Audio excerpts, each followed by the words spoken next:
السلام عليكم، مرحبا بكم مرة أخرى متتبعي الكرام على قناة منوعات المطبخ. نتمنى نلقاكم دائما على خير. واليوم فيديو جديد إن شاء الله، فيديو بلي كوفر. كيف لاحظتوا كيجيو رائعين وهائلين. مكونات بسيطة اللي هي 2 بيضات، كاس ديال الحليب أو كاس ونصف ديال الحليب بالعبار ديال العنبة، بكاس ديال العنبة يعني. عندي هنا 2 كيسان ديال الطحين الأبيض او دقيق الحلويات بالطبع اللي يكون من النوعيه الجيده. عندي 3 المعالق كبار سكر حبيبات، نصف كاس زبده مذوبه ممكن تعوضوها بالزيت، ساشي خميره كيماويه يعني 7 غرام، ونصف ساشي فانيليا، نصف ساشي او المهم على حسب اللي غادي نحتاج، كاكاو والملح. طريقة جد سهلة وسريعة. غادي ناخد الاناء، كناخد 2 بيضات اللي كيكونوا بحرارة المطبخ دائما. الحلوى او الكيك ديالنا او لي بانكيك كنديروهم هكايا بدرجة الحرارة المطبخ. وعندي هنا رشة ملح. كنحاول نضرب هاد المكونات، الملح والبيض. كنضيف سكر حبيبات 3 المعالق، وممكن تنقصوا على حسب الذوق بالطبع. كنضيف هنايا كيس فانيليا. كنحاول نضرب مزيان هاد السكر ولا فاني مع البيض حتى غادي نحسوا بالسكر ذاب. من بعد كنضيفوا الحليب تيكون بارد، ما يكونش بارد بزاف حتى هو بحرارة المطبخ. كنحاولوا نضربوا مزيان عيب بالفوي هكايا او بالطراب اليدوي.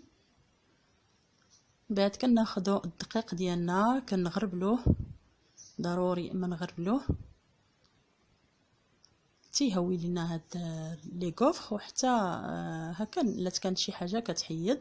كنضيف هنايا الخميره كنغربلوها مع هذا، ضروري الخميره والدقيق. هنا كنضيف الكاكاو، وكنديروا الكاكاو على حسب اللون اللي بغينا، قوي بزاف ولا غامق يعني ولا فاتح. انا غادي نشوف، ومن بعد راه غادي نضيف الكميه المتبقيه باش يعطيني اللون فاتح. ما بغيتهمش يكونوا هاد لي كوفخ غامقين بزاف.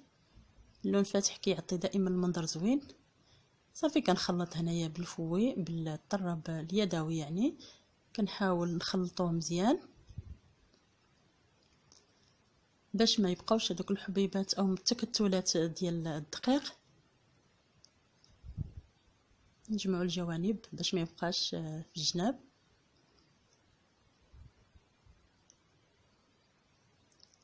هنايا ضفت الكاكاو باش نحصل على اللون اللي بغيت. صافي، وما نساوش ان الكوفخيه راه ضروري تكون سخونه، راه كتسخن. هنا كنضيف نصف كاس زبده، وكيف قلت ممكن تعوضوها بالزيت، ولكن الزبده دائما كتبقى كتعطي مذاق، بالاخص في لي كوفخ ضروري من الزبده، كتعطي مذاق زوين وكتعطي حتى النتيجه كتكون زوينه. لي كوفخ كيجيو عندنا شويه واقفين. صافي الكوفخيه ضربت الخليط مزيان حتى ما يبقاوش في هذوك التكتلات. والكوفخيه ضروري ان كيف قلت خاصها تكون سخونه مزيان من قبل. من بعد راه دهنتها بشويه الزيت هكا احتسابا باش ما نطيحوش في هذيك السقلينه. اللقطه الاولى مشات ليا، كنت خويت الخليط ديالي وكنخوي هاد الخليط فوق من الكوفخيه. كنحاول نعمرهم، ما نخويش غير الوسط ونغلق عليها، كيجيو شويه هكا رقاق. كنحاول باش نعمرها مزيان باش تجيني شويه هاد لي كوفخ يجيو عامرين، وما نبالغوش بزاف باش ما يتفدش لينا من الجناب.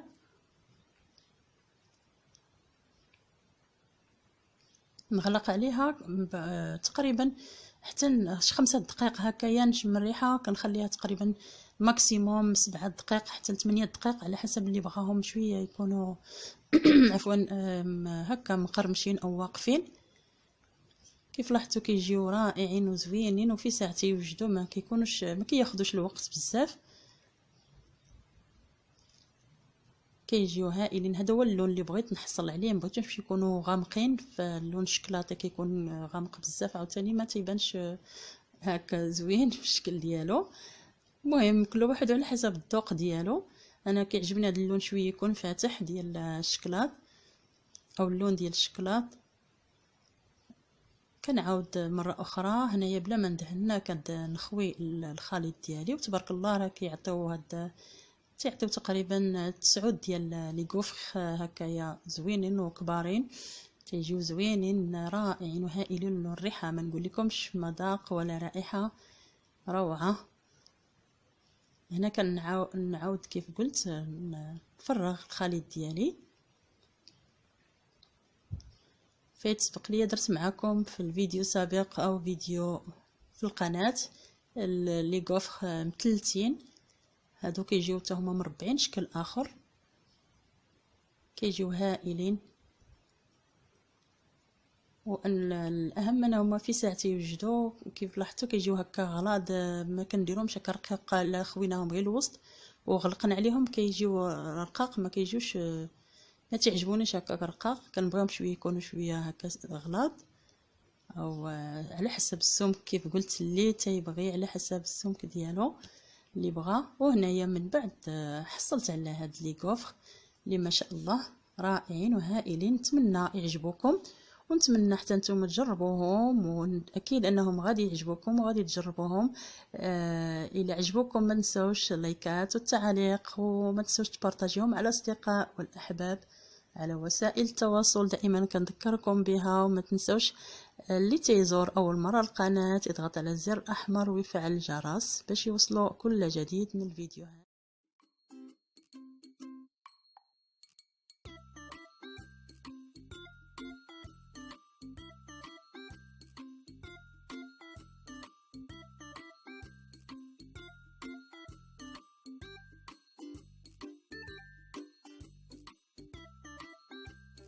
السلام عليكم ورحمة الله وبركاته. وكالعادة نتمنى دائما نلقاكم على خير في القناة ديالي منوعات المطبخ، وتكونوا دائما بصحة وسلامة. الفيديو ديالي اليوم كيف لاحظتوا غادي نحضر معكم لي غوفخ مالحين او بيتزا بهذا الشكل، كيجي بمذاق البيتزا، كيجيو رائعين وهائلين. بالنسبة للمكونات عندي هنايا بالنسبة للمكونات او لاباراي اللي غادي نخلطو، عندي هنايا بيضة، وعندي معلقه كبيره ديال سكر سنيده، وعندي معلقه ديال الملح، معلقه صغيره، وعندي عاد نحتاج للزيت واحد 4 كاس ديال الزيت الزيتون، وعندي كاس ونصف ديال الحليب يكون بارد بلاش ما غنحتاجوش يكون دافي، وعندي المنسمات، وعندي الدقيق عفوا. بالنسبه للدقيق عندي هنا على حسب اللي غادي يخلط ليا، عندي تقريبا 2 كيسان بالقياس ديال العنبه او عبار العنبه، عندي خميره، عندي كيس ونصف.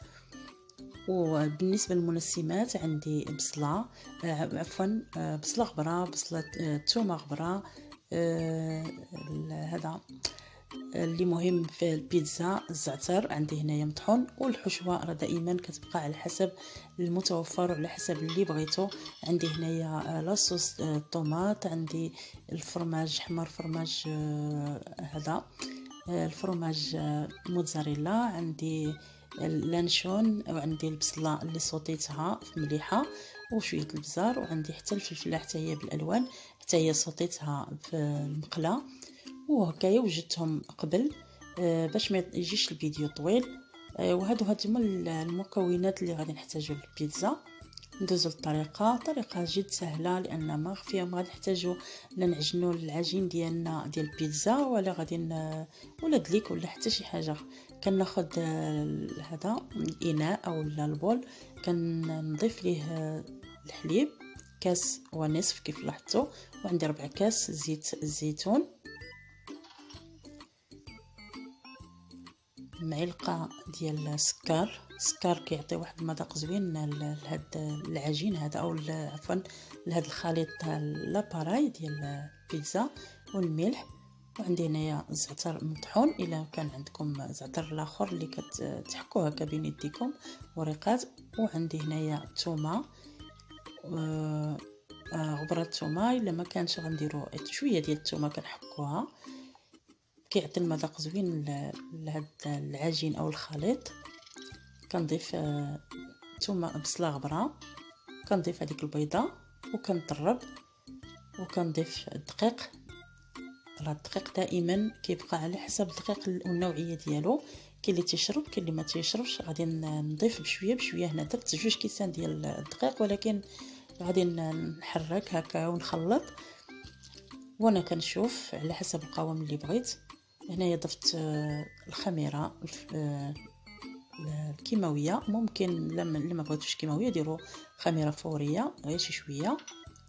كنضيف البصيله اللي مسوطيه او محمره، عندي لانشون حتى هو، والفلافل.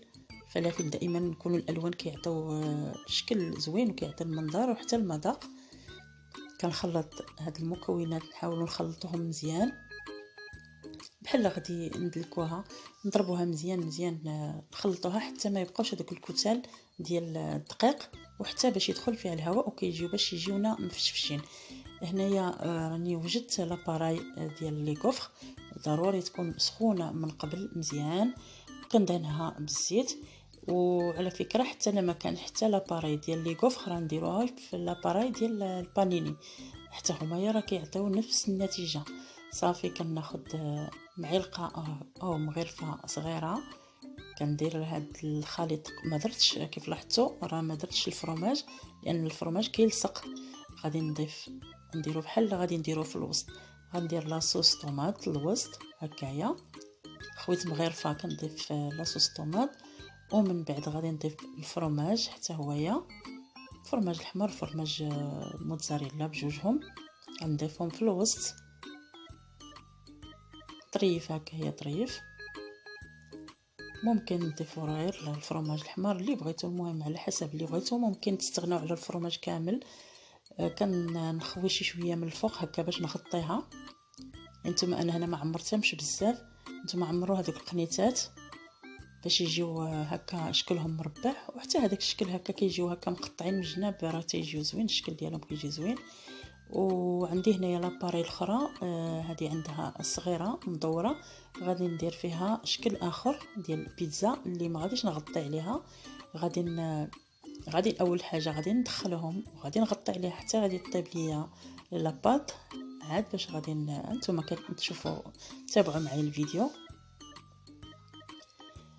هنايا لاباري عندي راه تقلتها من الفوق، اللي عندي كنخدم بها بزاف، راه تهرسات ليا من اليد ديالها، داكشي تقلتها بالسكر، قرعه ديال السكر باش هكايا باش يشدو مزيان. كيف قلت هنايا لاباري الاخرى غادي ناخذ واحد شويه ديال الخليط كنخويه باش نغطي عليها. مسكينه هذيك لاباري كنخدم بها بانيني، كنخدم بها نسخن فيها شحال من حاجه، كنخدم عليها الدرك مسكينه حتى تهرسات اليد ديالها، ولكن معليش راه قاضيه الغرض الحمد لله. هنايا كنخليو لاباري حتى غادي ما يبقاش هذاك الدخان تيخرج او البخار من الجناب حتى هذيك لاباري الكبيره، ونخليوهم حتى ونعطيوها مازال الوقت باش يجيو لينا هكايا يجيو طايبين مزيان. اما هذه حتى هي راه طيبتها، ومن بعد ما طابت ليا الوجه ديالها كيف قلت راه ما غاديش نغطي عليها، درت لاصوص طوماط، درت الفرماج. عندي تقلب، معليش سبق النتيجه قبل في المونتاج، واعتذر. كيف قلت هنايا لاباط كيف قلت لكم هنايا من بعد ما طابت ليا هذا هذه لاباراي عفوا طابت ليا العجين الاولى اللي غتجي على هذا الشكل هذا، درت ليها لاصوص كيف ما كنديروا بيتزا. هذه درت بحال بيتزا مارغريتا على الشكل هكايا بشكل هاد ديال البانيني او لي كوفر. درت لاصوص، درت لي فروماج بجوجهم صافي. والنتيجه راه كيف شفتوها. هنا ما غاديش نغطي عليها، راه غادي نخليها غادي نغطيها بواحد شويه، واحد التبصيل هكا يكون شويه عالي باش ما تلصقش ليا. تعرفوا الفرماج غادي يلصق ضروري. غادي نغطي عليها هكايا واحد الفرماج ونخليها شويه عاليه باش غير طيب لنا، عفوا يذوب لينا هذاك الفرماج. وهنايا طابت ليا لي غوفر الاخرين، البيتزات الاخرين كيجيو هائلين.